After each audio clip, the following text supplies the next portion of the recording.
स्वाध्याय अंदर ऊंचे स्वर में पढ़िए और वाक्य में प्रयोग कीजिए। अत्य अल्प, હવે વાનો અતિ અલ્પનો અર્થ શું થાય? અતિ અલ્પ એ શબ્દ છે એનો આપણે વાક્યમાં પ્રયોગ કરવાનો છે, તો કઈ રીતના કરશું? કાવ્ય પ્રમાણે જ કરીએ તો सांसारिक भोगविलास अति अल्प अत्यल्प सुख देते हैं। सांसारिक भोगविलास अत्यल्प सुख देते हैं। चाकचिक्य નો અર્થ આપણે ગુજરાતીમાં કરીએ તો શું થાય? ચમક દમક. આપણે વાક્ય હિન્દીમાં જ બનાવવાનું છે, તો ચાકચિક્ય એનો આપણે વાક્યમાં પ્રયોગ કઈ રીતના કરશું કે देहाती युवक दिल्ली की चमक दमक देखकर, चमक दमकનો આપણે અહીંયા શબ્દ મૂકીએ ચાકચિક્ય, કારણ કે જે શબ્દ છે એ જ શબ્દ મૂકીને આપણે વાક્ય બનાવવાનું હોય, તો કઈ રીતના બનાવશું કે देहाती मित्र दिल्ली की चाकचिक्य देखकर मुग्ध हो गया। ત્યાર પછી ત્રીજો શબ્દ છે કનકાભ। કનકાભ શિખર, કનકાભનો અર્થ આપણે શું કરીએ છીએ કે સુવર્ણ, સુનહરા, તો કનકાભ શિખર। ત્યાં આપણે વાક્ય બનાવીએ કે राजमहल के कनकाभ शिखर हमारा ध्यान आकर्षित करते हैं।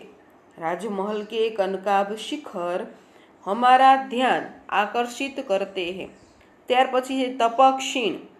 तपक्षीण शब्दનો આપણે એ વાક્ય પ્રયોગ કરીએ તો शाप के प्रभाव से मुनि तुरंत तपक्षीण हो गए। ત્યાર પછી છે क्लेश शब्द છે। पुत्र के अनुचित व्यवहार से पिता को बड़ा क्लेश हुआ। તમારી રીતે પણ વાક્ય છે બનાવી શકો છો। ત્યાર પછી છે ઝંઝાવાત। बर्फीले झंझावातों में भी हमारे सैनिक देश की रक्षा करते हैं। फणिबंध, पता नहीं संकट के इस फणिबंध से हमें कौन छुड़ाएगा। એટલે ખાસ યાદ રાખજો બધા વાક્યો। ત્યાર પછી છે વિભવ से क्या प्राप्त होता है। विभव શું પ્રશ્ન છે અહીંયા कि विभव से क्या प्राप्त होता है। विभव यानी विभवનો અર્થ શું થાય? ધન સંપત્તિ। विभव से हमें क्या प्राप्त होता है, तो विभव से हमें धन संपत्ति जो है वो प्राप्त होती है, लेकिन कैसे? विभव से क्या प्राप्त होती है? विभव यानी धन संपत्ति। धन संपत्ति मिलने पर क्या प्राप्त होता है, तो विभव से मनुष्य को ढेर सारी चिंताएं और थोड़ी सी हंसी खुशी प्राप्त होती है। इसके अतिरिक्त उसे चमक दमक दिखाने का अवसर और क्षणिक भोग विलास प्राप्त होता है। धन संपत्ति किस लिए है, तो धन संपत्ति जो है किस लिए है? धन संपत्ति परोपकार के लिए है। धन संपत्ति जिसके पास हो हमेशा उसे दान करना चाहिए। समृद्धि सुख के अधीन मानव का क्या होता है? सुख समृद्धि के अधीन जो मानव है उसका क्या होता है, तो सुख समृद्धि के अधीन मानव का तेज प्रभाव दिन प्रतिदिन क्षीण होता जाता है। फणिबंध कौन छुड़ाते हैं, तो फणिबंध गरुड़ जैसे साहसी और वीर पुरुष जो होते हैं वही फणिबंध छुड़ाते हैं। ત્યાર પછીનો પ્રશ્ન છે કે નીચે निम्नलिखित पंक्तियों का भावार्थ लिखिए। निम्नलिखित पंक्तियाँ जो है उसको ये भावार्थ जो है वो आपको लिखने हैं। किस तरह लिखेंगे? वैभव विलास की चाह नहीं, अपनी कोई परवाह नहीं। तो सबसे पहले तो आपको ये पंक्ति जो है वो किस काव्य से ली गई है, उसके कवि कौन है, और यह पंक्ति जो है उसमें क्या बात कवि ने रखी है वो लिखना है। और उसके बाद तो आपको लिखना है कि कर्ण श्री कृष्ण से कहता है कि हे केशव, आप मुझे राज्य का प्रलोभन दे रहे हैं, परंतु मैं वैभव विलास का जीवन पसंद नहीं करता। मुझे अपनी कोई चिंता नहीं है, मुझे दान देने में रुचि है, इसलिए मैं केवल यही चाहता हूँ कि मैं गरीबों को हमेशा दान देता रहूँ और उनके दुख दूर करता रहूँ।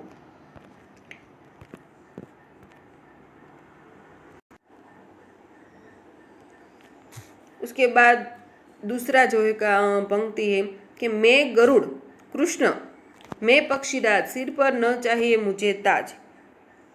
એ પંક્તિનો પણ તમને ખ્યાલ જ છે કે ગરુડ વિશેની વાત કહી છે. કર્ણ છે એમ કહે છે કે હું ગરુડ છું અને હું મારો મિત્ર દુર્યોધન છે તેની બધી વિપત્તિઓ છે એમાંથી છુટકારો એ મેળવે એવો પ્રયત્ન કરીશ.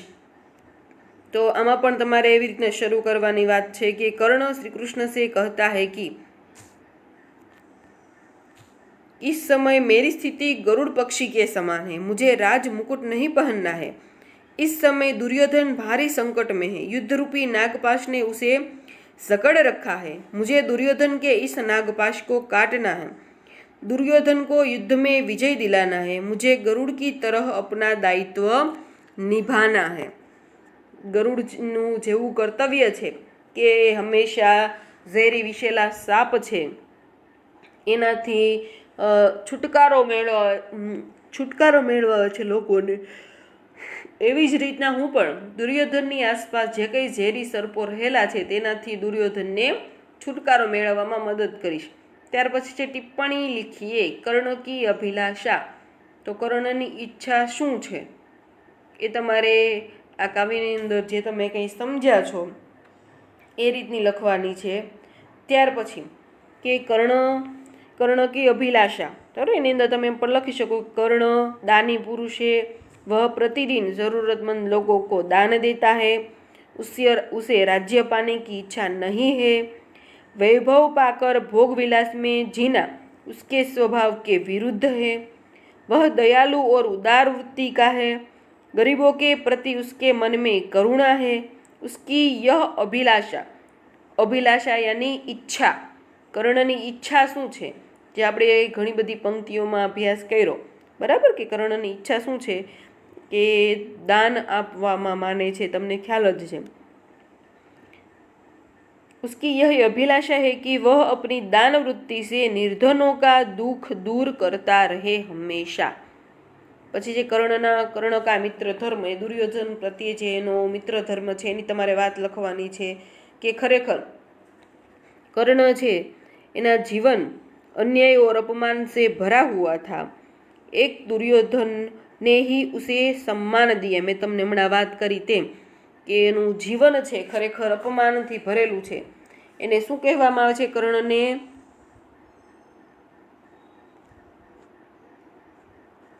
કર્ણને સૂતપુત્ર કહેવામાં આવે છે.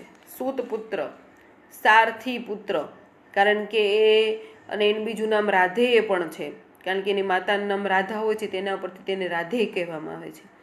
અને પછી ખ્યાલ પડે છે કે ખરેખર કર્ણ છે, મહાબલી કર્ણ છે, તો સારથીના ઘરમાં આવો પુત્ર જન્મી શકે નહીં. અને જ્યારે કર્ણના જે પાલક પિતા છે એને કહે છે કે તું અમારો પુત્ર નથી, મને તો તું નદીમાં મળ્યો હતો, નદીની અંદર તરતા એક ટોપલીની અંદર તું હતો અને એવી રીતના અમને મળ્યો હતો, એટલે તારા કુળ વિશેનો ખ્યાલ નથી. તો કર્ણને પણ એ ખ્યાલ નથી અને ખરેખર એના માટે એ જ અપમાનનું કારણ બને છે કે તારી માતાએ તને છોડી દીધો હતો, તારી માતાને પણ એટલે તને તારો પિતા કોણ છે એ ખ્યાલ છે નહીં. તો આ અપમાન છે એ જીવનભર એ સહન કરે છે. અને એ અપમાનની બાબતમાં જ્યારે દુર્યોધન એને સહાયરૂપ થાય છે તો દુર્યોધન ખરેખર તેનો પરમ મિત્ર બની જાય છે. અને તેને જાણ હોવા છતાં કે દુર્યોધન છે એ અસત્યના પક્ષે છે છતાં પણ એ તેને મદદ કરે છે, એટલે મિત્ર ધર્મ નિભાવે છે. એ બધી વાત છે તમારે હિન્દીની અંદર આ કર્ણ કા મિત્ર ધર્મ એમાં લખવાની છે. પછી છે વિરોધી શબ્દ લીખીએ. નિર્મલ, બરાબર, નિર્મલ શબ્દ છે અહીંયા. તો મલિન, નિર્ધન, તો ધનિક, પ્રભુત એટલે ઘણું બધું. તો પ્રભુતનો વિરોધી શબ્દ શું થાય? અલ્પ. કોમળ તો કઠિન, અમૃત તો વિષ. ત્યાર પછી તમને અહીંયા ચોરસ છે એ ચોકઠું આપેલું છે અને સમાનાર્થી શબ્દ કોષ્ટકમાંથી ગોતીને લખવાના છે. એ તમારે આમાંથી ગોતીને લખી નાખવાના. હવે જો આ પાઠ આપણો અહીંયા કાવ્ય પૂરું કરીએ છીએ આપણે. હવે આની પછીનો પાઠ છે એનો અભ્યાસ કરીએ. આપણો 5મો પાઠ છે કે સ્વરાજ્ય કી નીવ. સ્વરાજ્ય કી નીવ. આ પાઠની અંદર આપણે રાણી લક્ષ્મીબાઈ છે એના વિશે અભ્યાસ મેળવવાનો છે કે 1857નો જે વિપ્લવ થયો હતો, સમાજની અંદર તમે ભણશો અથવા ભણી ગયા હશો કે 1857નો જે વિપ્લવ થયો હતો એની અંદર રાણી લક્ષ્મીબાઈ છે અને રાણી લક્ષ્મીબાઈને જે હિત ઈચ્છતા એના સૈન્યના જે સૈનિકો અને જે કંઈ પ્રજાજનો છે એને રાણી લક્ષ્મીબાઈનો સાથ કેવી રીતના આપ્યો હતો એ બધી વાત છે આ પાઠની અંદર આપણે ભણવાની છે. આ પાઠ છે નાટક સ્વરૂપે છે. આ પાઠની અંદર લક્ષ્મીબાઈ, મુંદર, તાત્યા ટોપે, જુહી, રઘુનાથ રાવ અને સેનાનાયક આ 6 પાત્રો છે.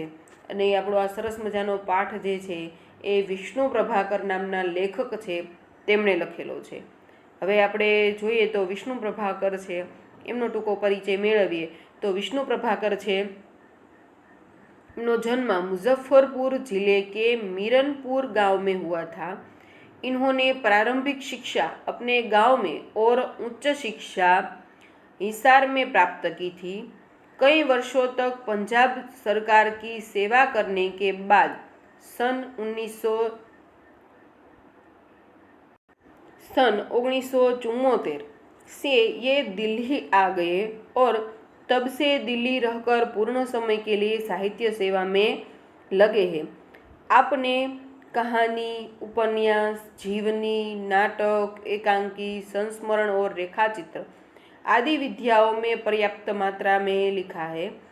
आपकी प्रमुख रचनाएं ढलती रात, स्वप्नमयी उपन्यास, संघर्ष के बाद कहानी संग्रह, नव प्रभात, डॉक्टर नाटक छे, प्रकाश और परछाइयाँ, 12 एकांकी, अशोक एकांकी संग्रह, जाने अनजाने संस्मरण और रेखाचित्र, आवारा मसीहा, शरदचंद्र की जीवनी आदि. હવે આપણે એની અંદર જોયું કે આપણા જે પાઠના લેખક છે વિષ્ણુ પ્રભાકર એને ઘણું બધું લેખન કાર્ય છે એ કર્યું છે અને તે પણ ઐતિહાસિક જે બાબતો જે છે એના ઉપરથી ઘણું બધું લેખન કાર્ય કરેલું છે. હવે આપણે જોઈએ કે પાઠની અંદર શું છે તો વિષ્ણુ પ્રભાકર જે લેખક છે એમની રચના में प्रारंभ से ही स्वदेश प्रेम व राष्ट्रीय चेतना और समाज सुधार का स्वर प्रमुख रहा है. विष्णु प्रभाकरे जे कंई पण लख्युं छे एनी अंदर मुख्य वस्तु शुं छे तो मुख्य वस्तु ए छे कि राष्ट्रीय जे सुधार छे, राष्ट्रीय चेतना और समाज सुधार जो है वो उनकी जो रचनाएं हैं उसमें मुख्य है. स्वतंत्रता प्राप्ति के बाद अपने आकाशवाणी के दिल्ली केंद्र में नाटक निर्देशक के पद पर काम किया. बाद में स्वतंत्र लेखन को अपनी जीविका का साधन बना लिया. आपका समस्त साहित्य मानवीय अनुभूतियों से जुड़ा है. કે વિષ્ણુ પ્રભાકર નામના આપણા પાઠના લેખક જે છે એમણે પોતે જે કંઈ પણ કાર્ય કર્યું છે, જે કંઈ પણ લેખન કાર્ય કર્યું છે એની અંદર સ્વતંત્રતા પહેલાંની જે વાત છે, જે મોટા મોટા વીર યોદ્ધાઓ થઈ ગયા, વીરાંગનાઓ થઈ ગઈ, તો એના વિશેનો એનો મુખ્ય વિષય રહ્યો છે અને સમાજ સુધાર, તો આવા બધા વિષયોની અંદર તેમણે લેખન કાર્ય કર્યું છે. હવે શું કહે છે કે આપણો જે પાઠ છે એ શેમાંથી લેવામાં આવ્યો છે અને એની મુખ્ય વસ્તુ શું છે તો પ્રસ્તુત એકાંકી. હવે તમને પૂછાય કે સ્વરાજ્ય કી નીવ, આ પાઠ છે એનો પ્રકાર કયો છે? स्वराज्य की नींव पाठ का प्रकार लिखिए तो शू आवशे? एकांकी. प्रस्तुत एकांकी स्वराज्य की नींव में प्रथम स्वतंत्रता संग्राम 1857 में लक्ष्मीबाई के त्याग और संघर्ष का वर्णन किया गया है. महाराणी लक्ष्मीबाई एनो जे पात्र छे एनो संघर्ष अने तेनी वीरता जे छे एनी वात करवामां आवी छे. स्वराज्य की नींव रखने में स्त्रियों को की भी महत्वपूर्ण भूमिका रही है. तमने ख्याल ज छे कि स्वराज्य की नींव એટલે સ્વરાજ્યનો પાયો જે છે એ મજબૂત બનાવવા માટે થઈને એમાં પુરુષો જેટલો સ્ત્રીઓનો ફાળો પણ ખૂબ જ મહત્વનો હતો તે વખતે. પ્રસ્તુત એકાંકી કે પાત્ર સ્વરાજ્ય की नींव के पत्थर है. સ્વરાજ્યનો જે પાયો નાખવામાં આવ્યો તો સ્વરાજ્યનો પાયા માટે થઈને જે મહત્વના પથ્થરો, મજબૂત પથ્થરો જે મૂકવાના હતા એ મહત્વના પથ્થરો છે એ આ પાઠના પાત્રો છે. जिनके त्याग तपस्या व बलिदान के द्वारा भले ही स्वराज्य प्राप्त नहीं हुआ, लेकिन वे स्वराज्य की नींव का पत्थर बनकर उपमान जनमानस के में देश प्रेम व नव जागरण की भावना जगाने में अपनी सार्थकता समझते हैं। શું કહે છે કે ભલે એના ત્યાગ અને બલિદાન દ્વારા મુંદર, તાત્યા ટોપે, લક્ષ્મીબાઈ, જુહી, રઘુનાથ રાવ અને સેનાનાયક આ બધા દ્વારા સ્વતંત્રતા નથી મળી. સ્વતંત્રતા તો ઘણી બધી એવી પ્રવૃત્તિઓ થઈ, ઘણા બધા બલિદાન થયા, ઘણા બધાનું એમાં ભાગ છે, ત્યાર પછી સ્વતંત્રતા મળી છે. કોઈ એક વ્યક્તિના આંદોલનને કારણે સ્વતંત્રતા મળી નથી. એટલે ખરેખર અહીંયા કહે છે કે ઘણા બધા વ્યક્તિઓના ત્યાગ, બલિદાન, તપસ્યાને કારણે સ્વતંત્રતા મળી છે. છતાં પણ આ જે વ્યક્તિઓ છે એ સ્વતંત્રતાના પાયામાં ખૂબ જ મહત્ત્વના પથ્થરો છે. કારણ કે જો પાયો મજબૂત હોય તો જ મજબૂત ઇમારત છે એ બની શકે છે, ટકી શકે છે. એટલે સ્વતંત્રતા મેળવવા માટે થઈ અને જે પાયાના પથ્થરો બન્યા છે એ આ બધા વ્યક્તિઓ છે. તો એવો જ આપણે આ સરસ મજાનો પાઠ છે, સ્વરાજ્ય की नींव. સ્વરાજ્યની પાયાના પથ્થરો બનેલા જે વ્યક્તિઓ છે, જે મહાન વીરાંગનાઓ છે, એ કઈ રીતના પાયાના પથ્થરો બન્યા સ્વતંત્રતા મેળવવા માટે થઈને, તો એ પાઠ જે છે એ સરસ મજાનો પાઠ આપણે હવે શરૂ કરીએ છીએ. પાત્ર: લક્ષ્મીબાઈ, મુંદર, તાત્યા ટોપે, જુહી, રઘુનાથ રાવ और સેના નાયક. હવે આની અંદર તમે જુઓ કે આ પાઠની અંદર જુહી અને મુંદરનું પાત્ર છે. તો જુહી અને મુંદર આ બંને છે એ રાણી લક્ષ્મીબાઈની સખી છે, એટલે મિત્ર છે. યાદ રાખજો, જુહી અને મુંદર જે છે એ બંને લક્ષ્મીબાઈ છે એની સખી છે, એની મિત્ર છે. ત્યાર પછી તાત્યા ટોપેને તમે ઓળખો જ છો, સેનાનાયક અને રઘુનાથ રાવ એનો પરિચય પણ તમને આપીએ. તો પહેલાં આ પાઠની અંદર જે મુખ્ય વસ્તુ છે એ શું છે? લક્ષ્મીબાઈની નિરાશા, લક્ષ્મીબાઈની જે હતાશા છે એ શા કારણે છે એ આપણે જોઈએ. તો લક્ષ્મીબાઈ કી પાઠ વાંચતી નથી અત્યારે, એટલે ખાલી સમજવામાં ધ્યાન રાખજો. લક્ષ્મીબાઈ કી નિરાશા, તો લક્ષ્મીબાઈ શા માટે હતાશ છે, શા માટે દુઃખી છે એ વાત આપણે જાણીએ. તો લક્ષ્મીબાઈ, रानी लक्ष्मीबाई यह देखकर निराश है कि झांसी, कालपी और ग्वालियर स्वतंत्रता सेनानियों के हाथ से निकल गए हैं. તમને ખ્યાલ જ છે કે લક્ષ્મીબાઈનું જે રાજ્ય હતું ઝાંસી, શા માટે અંગ્રેજો છે એ પડાવવા માગતા હતા? કારણ કે ખાલસા નીતિ અપનાવેલી હતી કે જે કંઈ રાજ્ય હોય તો એ રાજાને પોતાનો પુત્ર ન હોય, એટલે એ છે એના ઘરે રાજકુમાર ન હોય તો ખરેખર એ રાજ્યની સત્તા છે એ અંગ્રેજોના કબજામાં આવી જાય. અને એમાં પણ ઘણા બધા ફૂટેલા માણસો હોય તો એના લીધે ખરેખર આવું બધું શક્ય બને. એટલે લક્ષ્મીબાઈ નિરાશ છે કે ઝાંસી અને ઝાંસીની આસપાસનો જે વિસ્તાર છે, કાલપી અને ગ્વાલિયર, આ ત્રણ જે કિલ્લાઓ છે, જે રાજ્ય છે એ સ્વતંત્રતા સેનાનીઓ જે છે એના હાથમાંથી નીકળી ગયો છે. કેવલ ગ્વાલિयर का किला उनके अधिकार में रह गया है. કે માત્ર ગ્વાલિયરનો જે કિલ્લો છે એ કિલ્લો જ એ સ્વતંત્રતા સેનાનીઓ એટલે રાણી લક્ષ્મીબાઈ, તાત્યા ટોપે, રઘુનાથ રાવ, જે આની સિવાય પણ ઘણા બધા સ્વતંત્રતા સેનાનીઓ છે એના અધિકારમાં માત્ર ગ્વાલિયરનો કિલ્લો છે એક જ રહી ગયો છે. ઝાંસી અને કાલપી છે એ અંગ્રેજોના હાથમાં જતા રહ્યા છે. હવે રાણી લક્ષ્મીબાઈ છે એ ઝાંસીનો કિલ્લો કઈ રીતના પ્રાપ્ત કરવો, કારણ કે એ ખૂબ જ મજબૂત કિલ્લો છે, તો એ પાછો કેવી રીતના પ્રાપ્ત કરવો એના માટે એ લક્ષ્મીબાઈ છે એ નિશ્ચય કરે છે. रानी लक्ष्मीबाई किसी भी कीमत पर झांसी अंग्रेजों के हाथ से वापस लेने का निश्चय करती है. लक्ष्मीबाई શું નિશ્ચય કરે છે કે કોઈ પણ રીતે ઝાંસીનો જે કિલ્લો છે એ અંગ્રેજોના હાથમાંથી પાછો કેવી રીતના લેવો, પાછો લેવા માટે થઈને નિશ્ચય કરે છે. રાની કી નિરાશા કે કારણ, હવે રાણી દુઃખી છે તો રાણીની નિરાશાની કારણ શું શું તકલીફ થાય છે જોઈએ. તો रानी की निराशा के कारण रानी को दुख इस बात का है कि उनकी सेना के बड़े योद्धा राव साहब, बांदा के नवाब, रघुनाथ राव आदि विलास में डूबे हुए हैं। શું છે રાણીની ચિંતાનું કારણ? કે લક્ષ્મીબાઈ જે છે એ વીરાંગના છે અને એનું યુદ્ધ કૌશલ છે એ પણ ખૂબ જ મહત્વનું છે, પરંતુ રાણીની સેનાની અંદર જે કંઈ વ્યક્તિઓ છે કે રાવ સાહબ, બાંદા કે નવાબ, રઘુનાથ રાવ, આ બધા વ્યક્તિઓ છે એ ખરેખર વિલાસની સુખ ઉપભોગમાં રચ્યા-પેચ્યા છે. એ જ એની ખરેખર કહીએ તો એનું ખરેખર એ જ એની પડતીનું કારણ છે.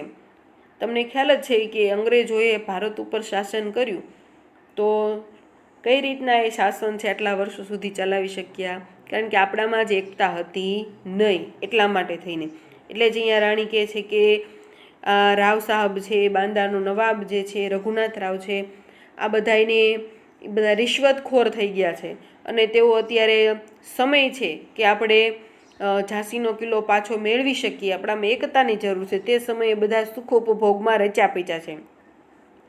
ઉનકે પાસ શક્તિ હૈ ફિર ભી વે દુર્બલ હૈ, કે એની પાસે શક્તિ છે આ ત્રણેય પાસે, છતાં પણ એ અત્યારે દુર્બળ થઈને બેઠા છે. તાત્યા જૈસા સેનાપતિ હોતે હુએ ભી સેના મેં અનુશાસન નહીં હૈ. તાત્યા ટોપે જેવો સેનાપતિ છે એનામાં શક્તિ છે કે ખરેખર ઝાંસીનો કિલ્લો પાછો મેળવી શકીએ છીએ, છતાં પણ જ્યારે તાત્યા ટોપે પોતે જ સુખ ઉપભોગમાં રચો-પેચો હોય તો તેની સેના સ્વાભાવિક રીતે સેનામાં છે એ ડિસિપ્લિન ન હોય, અનુશાસન ન હોય, શિસ્ત ન હોય. યુદ્ધ કી ઠોસ તૈયારી ન કર વે બ્રહ્મભોજ મેં લગે હુએ હૈ, કે અત્યારે ખરેખર આપણે યુદ્ધની ખૂબ જ મહત્વપૂર્ણ તૈયારી જે છે એ કરવી જોઈએ, તો એ સમયે તેઓ બ્રહ્મભોજમાં લાગ્યા છે. उसके लिए श्रीखंड और लड्डू तैयार किए जा रहे हैं. ग्वालियर जैसा दृढ़ किला उनके हाथ में है फिर भी वे कुछ नहीं कर रहे. શું કહે છે કે ગ્વાલિયર જેવો મજબૂત કિલ્લો એની હાથમાં છે અને ઝાંસી અને કાલપી એ બે કિલ્લા એની હાથમાંથી નીકળી ગયા છે, તો આ લોકો એવો વિચાર કરતા નથી કે ગ્વાલિયરનો કિલ્લો પણ ગમે ત્યારે અંગ્રેજો છે આપણા હાથમાંથી લઈ જશે. તો ખરેખર અત્યારના સમયે સુખ ઉપભોગ કરવાની જરૂર નથી અને ખરેખર અત્યારના સમયે બ્રહ્મભોજ કરવાની પણ જરૂર નથી. અને આ સમયે ખરેખર ખૂબ જ મહેનત કરીને એકતાથી આ અંગ્રેજો પાસેથી ઝાંસીનો કિલ્લો એ આપણે કઈ રીતના લઈ શકીએ એ માટે વિચાર કરવાની જરૂર છે. તો આ સમયે ખરેખર રાવ સાહબ, બાંદાના નવાબ અને રઘુનાથ રાવ આ બધા વિલાસમાં સુખ ઉપભોગમાં ડૂબી ગયા છે. ત્યાર પછી કહે છે જુહી ઓર મુંદર, એની વાત છે આ પાઠની અંદર. શું છે તો જુહી ઓર મુંદર રાની લક્ષ્મીબાઈ કી સખિયા હૈ. જુહી સેનાપતિ તાત્યા ટોપે को चाहती है और मुंदर रघुनाथ राव को. હજુ આ પાઠની અંદર ખૂબ જ મહત્વપૂર્ણ વાત છે કે જુહી અને મુંદર બંને છે એ લક્ષ્મીબાઈની સખી છે. તો જુહી જે છે એ સેનાપતિ તાત્યા ટોપે को ચાહતી है એટલે એને પસંદ કરે છે જુહી, અને મુંદર છે રઘુનાથ રાવને પસંદ કરે છે. જુહી अच्छी नर्तकी है, नर्तकी ની डांसर. जूही जो है वो अच्छी नर्तकी है पर वह विलासियों के मनोरंजन के लिए नाचना नहीं चाहती. जूही એ સારી ડાન્સર છે, છતાં પણ એ જે માત્ર સુખ ઉપભોગ માટે નાચવાનું પસંદ કરતી નથી. એ શું ઈચ્છે છે કે स्वराज के लिए वह अपने प्रेम को भी ठोकर मार सकती है, स्वराज्य के लिए वह अपने प्रेम को भी ठोकर मार सकती है और मुंदर भी युद्ध में रानी लक्ष्मीबाई के साथ ही रहना चाहती है. प्रेम से अधिक स्वराज्य प्यारा है. युद्ध में जूही तोपखाना संभालने की जिम्मेदारी लेती है. યુદ્ધની અંદર જુહી જે છે એ તોપખાના એની જે સાધન સામગ્રી જે જ્યાં રાખવામાં આવેલી છે તે સંભાળવાની જવાબદારી છે એ કોણ લે છે? जूही. और यहाँ बात की गई है कि मुंदर जो है वो भी रानी लक्ष्मीबाई के साथ युद्ध में रहना चाहती है. उसके बाद है पेशवा की हार पर दुख नहीं. रघुनाथ राव रानी को मुरार में जनरल रोज की सेना द्वारा पेशवा की हार का समाचार देता है कि पेशवा सरकार जो है वो अंग्रेजों के सामने हार चुकी है। सुनकर रानी कहती है, यह अच्छा ही हुआ, अब पेशवा की आंखें खुलेगी। कारण કે પેશવા સરકાર જે છે ખરેખર રાણી લક્ષ્મીબાઈની સાથે હતી નહીં અને ફાટફૂટ ઘણી પડી ગઈ હતી, તો આ ફાટફૂટનો લાભ ઉઠાવીને જ અંગ્રેજોએ છે એ આ પેશવા સરકારની જે કંઈ એની જે કંઈ રાજ્ય હતું, જે કંઈ વસ્તુઓ હતી, જે કંઈ જમીન જાયદાદ હતી એના ઉપર કબજો મેળવી લીધો છે। એટલે જ આ સાંભળીને રાણી લક્ષ્મીબાઈ કહે છે કે હવે પેશવાની આંખો ખુલશે કે ખરેખર આપણામાં એકતા હોય તો કોઈ પણ ફાટફૂટ પડાવીને આપણી જે કંઈ જમીન છે, જે કિલ્લાઓ છે લઈ શકીએ નહીં। ત્યાર પછી છે યુદ્ધ કે લીએ તૈયાર હોને કા આદેશ। હવે બધાની આંખો ખુલી ગઈ છે તો ખરેખર રાણી લક્ષ્મીબાઈ છે એ બધાને યુદ્ધ માટે તૈયાર હોવાનો આદેશ આપે છે। रानी सेनापति तात्या को युद्ध के लिए तैयार होने का आदेश देती है। वह कहती है, जाओ तलवार संभालो, नुपुरों की झंकार के स्थान पर तोपों का गर्जन होने दो। શું કહે છે? તાત્યા ટોપેને ખરેખર અત્યારના ઘણા સમય સુધી તેઓ સુખ ઉપભોગમાં રચ્યા પચ્યા હતા, એટલે એને કહે છે કે હવે તમે તલવાર સંભાળો। નુપુર યાની ઝાંઝરની ઝંકારને સ્થાને, ઝાંઝરના અવાજને સ્થાને હવે તોપનો અવાજ જે છે, તોપનું ગર્જન જે છે એ થવા દો। ત્યાર પછી ફરીવાર રાણીને શું ચિંતા હોય છે? रानी को लगता है कि यह उसके जीवन का अंतिम युद्ध है। હવે રાણીને એટલો અંદાજ આવી ગયો છે કે હવે ખરેખર આમાંના સમય જીવનનું અંતિમ યુદ્ધ છે। उसे केवल इसी बात की चिंता है कि युद्ध में उनकी वीरता कलंकित न हो जाए। કારણ કે હવે થાકી ગઈ છે યુદ્ધ કરતા કરતા અને એને ખ્યાલ છે કે હવે આ યુદ્ધ જે થશે એ મારા માટે જીવનનું અંતિમ યુદ્ધ હશે, પરંતુ એ કહે છે કે મારી જે વીરતા છે એ કલંકિત ન થવી જોઈએ। बाबा गंगादास की वाणी। बाबा गंगादास ने लक्ष्मीबाई से कहा था कि केवल सेवा, तपस्या और बलिदान से ही स्वराज्य मिल सकता है। શું કહે છે આની અંદર? માત્ર સેવા, તપસ્યા और બલિદાન से ही स्वराज्य मिल सकता है। કોઈ પણ વસ્તુ જે છે એ ક્યારે ટકી શકે કે જ્યારે આપણી અંદર એકતા હોય ત્યારે। स्वराज्य प्राप्ति से भी अधिक महत्वपूर्ण है स्वराज्य की स्थापना के लिए भूमि तैयार करना और स्वराज्य की नींव का पत्थर बनना। કે આપણે સરસ મજાનું મોટું મકાન બનાવવું હોય તો આપોઆપ બની જતું નથી, એટલે સ્વતંત્રતા પ્રાપ્ત કરવી હોય તો એમના સ્વતંત્રતા પ્રાપ્ત થતી નથી। પહેલાં એના માટે થઈ અને ભૂમિ તૈયાર કરવી, એટલે કે એનો આધાર બનવો પડે છે। એને આધાર માટેના જે પાયાના પથ્થરો છે એ મૂકીએ પછી એની ઉપર ઇમારત ચણાય। એટલે ખરેખર સ્વતંત્રતા પ્રાપ્તિ માટે થઈને એક જમીન તૈયાર કરવાની છે, એનો આધાર બનવાનો છે અને ત્યાર પછી એની ઉપર એ જે આધાર બન્યા છે એવા પથ્થરો છે એ મૂકીએ। એટલે સ્વતંત્રતા પ્રાપ્તિ માટે થઈનું જે પહેલાં એની સ્વતંત્રતા પ્રાપ્તિ માટે થઈને રાણી લક્ષ્મીબાઈ અને તેના જે કંઈ સાથીઓ છે એ ખરેખર પાયાના પથ્થર બન્યા। તો લક્ષ્મીબાઈ, જુહી, મુંદર એ વગેરે સ્ત્રીઓ જે છે, વિનાંગનાઓ છે, એ કઈ રીતના આ પાયાના પથ્થર માટે ખરેખર મજબૂત પથ્થર એ બની। અને ત્યાર પછી 1857 પછી તમને ખ્યાલ જ છે કે ખરેખર સ્વતંત્રતા સંગ્રામ જે છે એ ખૂબ જ ફલ્યો ફૂલ્યો અને ઘણા બધા એની અંદર વીર સપૂતો છે એણે પોતાનું બલિદાન આપ્યું અને આ સંગ્રામ છે ખરેખર ખૂબ જ પ્રભાવશાળી બન્યો અને ઘણા બધા વ્યક્તિઓ છે એ સંગ્રામની અંદર જોડાણા અને ખૂબ જ તેજ બન્યો આ સંગ્રામ અને છેવટે આપણને આઝાદી મળી।